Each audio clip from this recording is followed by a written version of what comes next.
JavaScript වල ඇසින් වැඩ ගොඩක් එකපාර හැන්ඩල් කරන්න ගියාම ඔයාලට එපා වෙනවද? අද අපි බලමු RxJS පාවිච්චි කරලා කොහොමද මේ වැඩේ හරිම ලේසියෙන් කරගන්නේ කියලා. RxJS කියන්නේ ස්ට්‍රීම්ස් එක්ක වැඩ කරන ලයිබ්‍රරි එකක්. data කියන්නේ ගලාගෙන යන වතුර පාරක් වගේ කියලා හිතන්න. මේකෙන් අපිට events, API calls වගේ ඕනම දෙයක් හරිම පිළිවෙලකට පාලනය කරන්න පුළුවන්. අපි හිතමු ඔයා search bar එකක් හදනවා කියලා.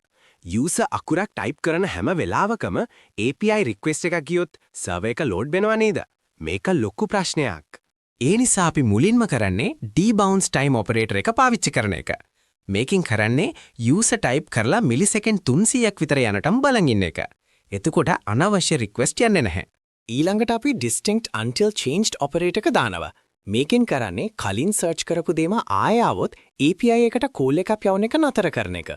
මේකෙන් performance තවත් වැඩි වෙනවා. දැන් අපි merge map පාවිච්චි කරලා ඇත්තටම API එකට connect වෙනවා.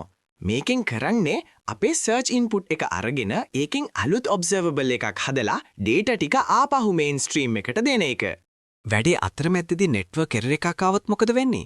ඒකට තමයි catch error තියෙන්නේ. මේකෙන් error එක handle කරලා app එක crash නොවී දිගටම වැඩ කරන්න ඉඩ දෙනවා.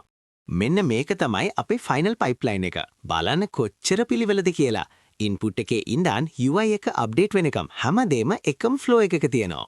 ඉතින් RxJS පාවිච්චි කරන එකෙන් ඔයාගේ කෝඩ් එක ක්ලීන් වෙනවා වගේම app එකේ performance මාර විදියට වැඩි වෙනවා. complex වැඩ හරිව simple වෙනවා. දැන් ඉතින් ඔයාගේ project එකටත් RxJS දාලා බලන්න. මේ වගේ තවත් සුපිරි tips දැනගන්න අපේ channel එක follow කරන්න. ඊළඟ වීඩියෝ එකෙන් හමු වෙමු.